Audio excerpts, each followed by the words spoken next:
नमस्कार दोस्तों। आज एक बार फिर से मैं आप लोग के सामने उपस्थित हुआ हूँ। उपस्थित इसलिए हुआ हूँ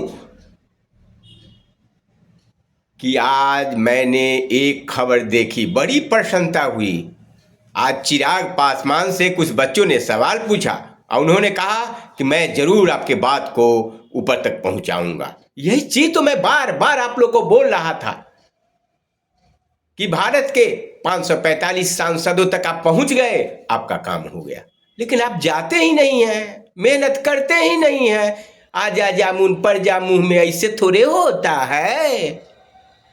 जामुन खाने के लिए पेड़ पर चढ़ना पड़ता है, डाल कमजोर होता है तो हिसाब से तोड़ना पड़ता है, न तो गोड़ हाथ भी टूट जाता है।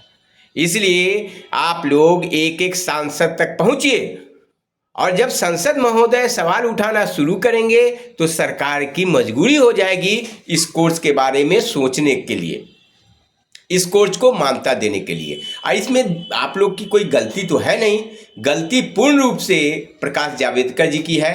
मैं प्रधानमंत्री जी की भी गलती नहीं देना चाहता हूं, क्योंकि मैं घर का मुखिया हूं और घर के प्रत्येक सदस्य को अपना अपना काम दिया।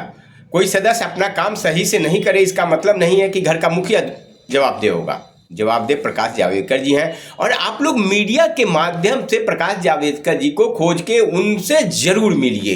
वो मिल गए तो समझिए आपका काम हो गया। दिल्ली में कहीं ना कहीं तो होंगे ना, उन तक NIOS बोर्ड के बच्चे पहुंचे, गोर हाथ जोड़ें और उनसे अपना काम करवाने का कोशिश करें। जब तक ये सवाल संसद में नहीं उठती है, प्रधानमंत्री तक नहीं जाती है, तब तक NIOS डिग्रीधारी को मान्यता मिलना मुश्किल है। दूसरा अपडेट है कि सुप्रीम कोर्ट में भी शायद लोग गए हैं, तो सुप्रीम कोर्ट में अच्छे वकील करके, तथ्यात्मक बात करके, कानूनी स्तर पर, कानून संविधान तो सबके लिए बना है और संविधान में सबसे बड़ी बात आज तक हमको ये नहीं समझ में आई कि संविधान में तो ये प्रावधान होगा ना कि सरकार अगर कोई कोर्स करा रही है तो जनता किस पर विश्वास करेगी? सरकार पर। और सरकार कोई कोर्स करा रही है तो सरकार की जवाबदेही बनती है। अगर सरकार गलती की है, इस पर भी तो सुप्रीम कोर्ट को सरकार से पूछना चाहिए। स्वतः संज्ञान लेकर इस मामला में सरकार से पूछना चाहिए कि आपने 16 लाख बच्चों के भविष्य के साथ खिलवाड़ क्यों किया, जबकि सारे बच्चे से आपने फी भी लिया। अगर आप फी नहीं लेते, मुफ्त कराते तो चलिए 2 मिनट के लिए बच्चे मान लेते। अब मुफ्त भी कराते, सरकार है, आप जो भी कराते हैं उसके पीछे कुछ ना कुछ तथ्य होता है। सारे बच्चे आसानविद से, सारे बच्चे अपने कठिन से कठिन परिश्रम करके प्रतियोगिता परीक्षा निकाल रहे हैं और साहब उनकी नौकरी नहीं हो रही है।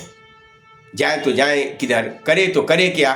इसलिए माननीय प्रधानमंत्री जी से, धर्मेंद्र प्रधान जी से अनुरोध है कि इलेक्शन शुरू होने से पहले DLED धारी को मान्यता दे दें, नहीं तो चुनाव में आप लोग जाइएगा, जहां जहां सारे जगह DLED धारी आपको मिलेंगे